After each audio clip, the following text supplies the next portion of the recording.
Hello and welcome to World 360. On 29 January, North Korea launched an intermediate-range ballistic missile capable of reaching the US territory of Guam, or the US military base on the Japanese island of Okinawa. The missile in question is the Hwasong-12 Intermediate-Range Ballistic Missile. An intermediate-range ballistic missile, or an IRBM, is a very powerful missile. Here's the hierarchy. You have medium-range ballistic missiles traveling between 1,000 and 3,000 km, then intermediate-range ballistic missiles traveling between about 3,000 to 5,500 km, and then the intercontinental ballistic missiles, or ICBMs, traveling more than 5,500 km. According to reports, the ones that occurred over the weekend is the most significant weapon launch by North Korea since 2017.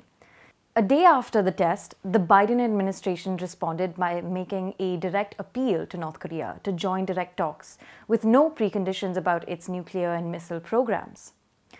We believe it is completely appropriate and completely correct to start having some serious discussions, a senior US official told reporters. Keep in mind that North Korea and the United States do not share formal diplomatic relations, and arguably one of the most volatile relationships it has had with any other country is its relationship with North Korea. This is due to many factors. Ever since the Korean War from 1950 to 1953, technically the first military action of the Cold War, the US has maintained a very tense relationship with North Korea.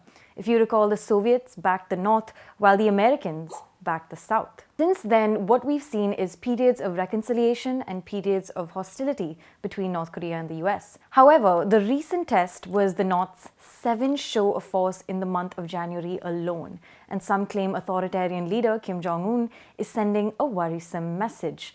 South Korean President Moon Jae-in has called the recent test an indication that the North is inching closer to scrapping its self-imposed temporary prohibition on testing intercontinental ballistic missiles. Moon said North Korea may repeat a situation in 2017 when it heightened tensions by launching ICBMs. So what happened in 2017? 2017 was the year when North Korea conducted 17 missile tests, with some even flying over Japan.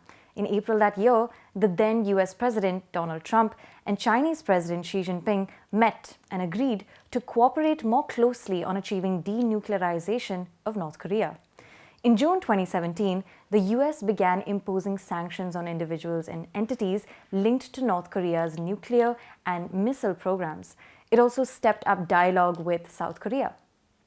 You may remember that as tensions heightened that year, Trump took to Twitter. One tweet on 11th August 2017 read, "Military solutions are now fully in place, locked and loaded, should North Korea act unwisely. Hopefully Kim Jong-un will find another path." By September 2017, the situation got far more tense. North Korea's repeated weapon launches prompted an emergency meeting of the United Nations Security Council.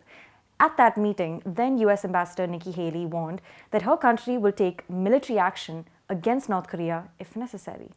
In 2018, things simmered down a bit.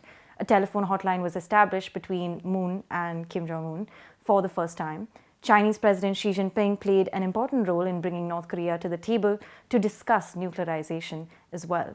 Finally, on 21st April 2018, Kim Jong-un declared that he will suspend nuclear and missile tests. This, of course, he revoked in December 2019 when he said North Korea was no longer bound by this self-imposed moratorium on nuclear testing.